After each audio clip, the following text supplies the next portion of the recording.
সভাটাকে কলুষিত করছে তৃণমূল বিজেপির দুজনে মিলে।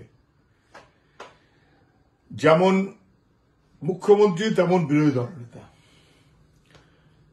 এবং এটা খুব পরিকল্পনা করে এমনভাবেই করা হচ্ছে। 4 জনকে সাসপেন্ড করে দিলাম, দিয়ে শুভেন্দুকে সুযোগ করে দিলাম, এবং তারপর শুভেন্দু হিন্দু হিন্দু করে বেড়াচ্ছে, আর মুখ্যমন্ত্রী মাথা কোন দিকে দেন সেই গল্প শুরু করে দিলেন।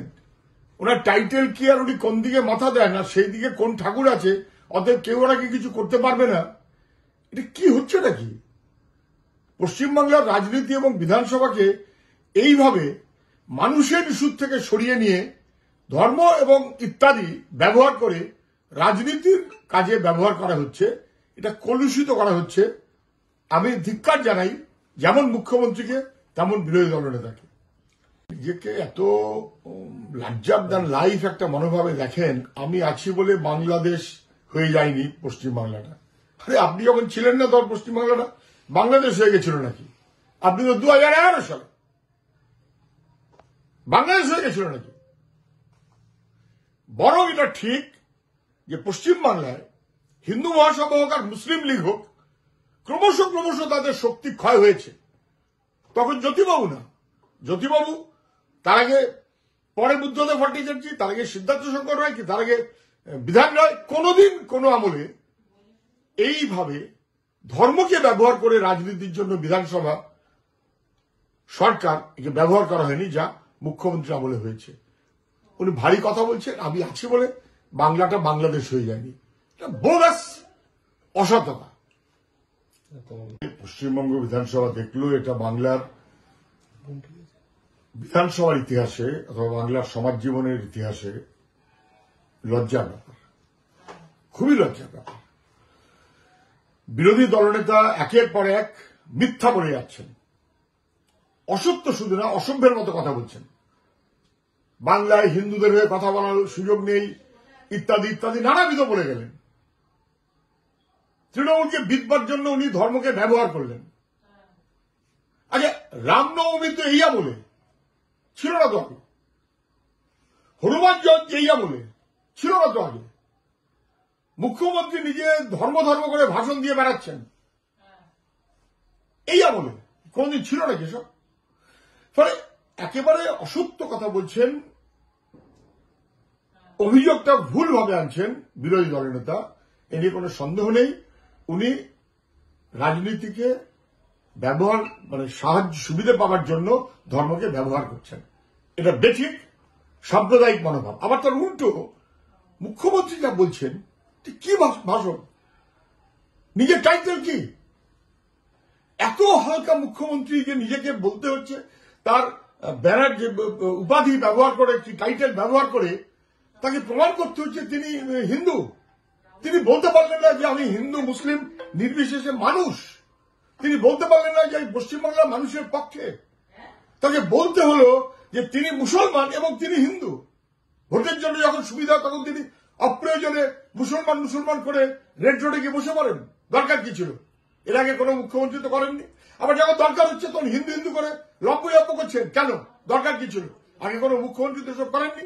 মুখ্যমন্ত্রীর কাজ ছিল সরকার পরিচালনা, জিনিসের দাম, ছেলেমেয়েদের লেখাপড়া, স্বাস্থ্য, কাজ, বাংলাকে রক্ষা করা।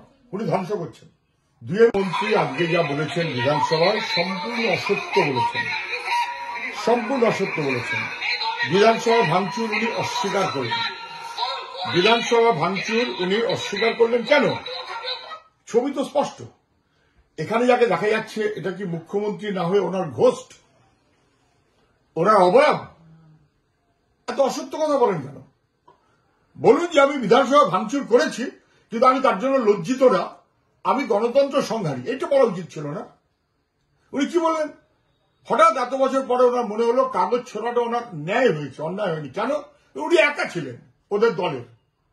তাহলে নওশাদ সিদ্দিকী এখন একা আছে, রোজ যদি কাগজ ছোড়ে সেটা ন্যায় হবে তো?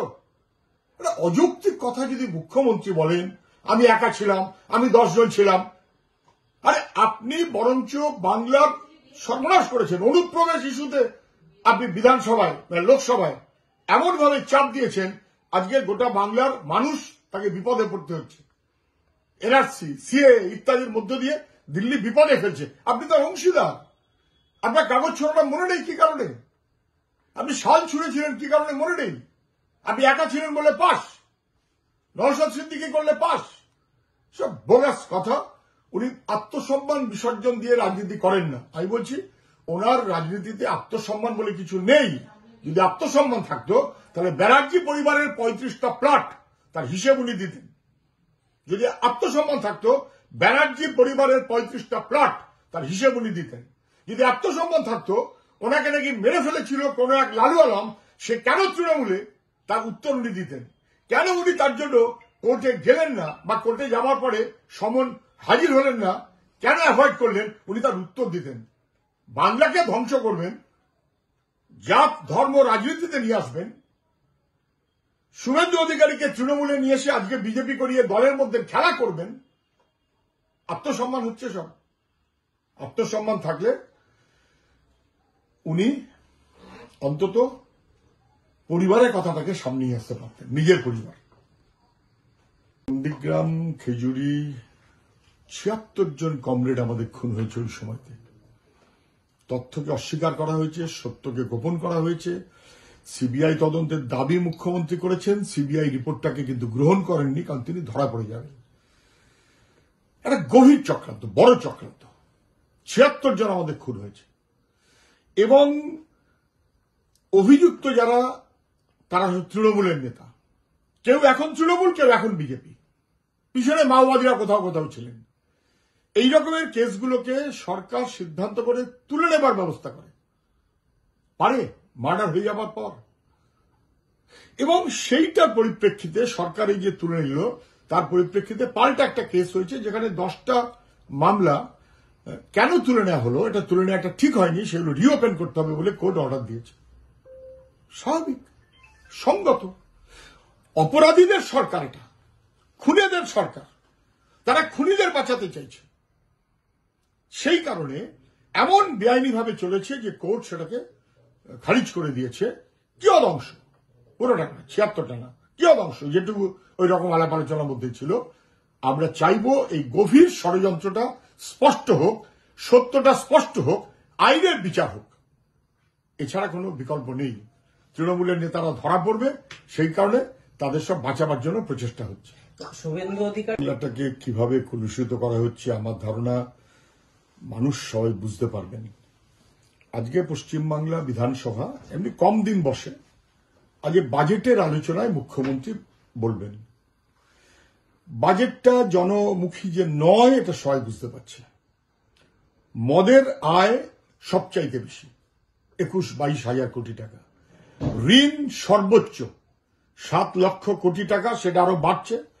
৭০,০০০ টাকার উপরে পার ক্যাপিটা মানুষের মাথায় প্রত্যেকের ঋণের পরিমাণ। এই সহ মিথ্যাচারে ভরা কলকারখানা, শিল্প, কাজ নেই, শিক্ষা, স্বাস্থ্য, 12টা বেজে গেছে। তো বাজেট তো মানুষের কথাটা বলার জন্য বিরোধী দল, বিরোধীরা তো মানুষের হয়ে কথা বলবে। কি কি অসুবিধা, কি কি অসুবিধা না, সরকার কি কি মিথ্যা বলছে তাকে তো স্পষ্ট করে দেবে যে সরকার মিথ্যেবাদী, সরকার ভুল করছে, সরকার মানুষের বিরুদ্ধে কাজ করছে। কি হলো, গোটা বাজেট সেশনটাকে এরা নিয়ে চলে গেল এমন ভাবে যেখানে বাজেট কোনো আলোচনার বিষয় নয়, মানুষের স্বার্থ কোনো আলোচনার বিষয় নয়। উনি বলছেন ধর্ম, উনি বলছেন ধর্ম, উনি বলছেন হিন্দু ধর্মের আমি লোক আর কেউ না, আর উনি বলছেন আমি ব্যানার্জি, আমি হিন্দু ধর্ম না তো কে? হিন্দু ধর্ম ধুয়ে দিয়ে আর মুসলমান ধর্ম ধুয়ে দিয়ে মানুষ জল খাবে?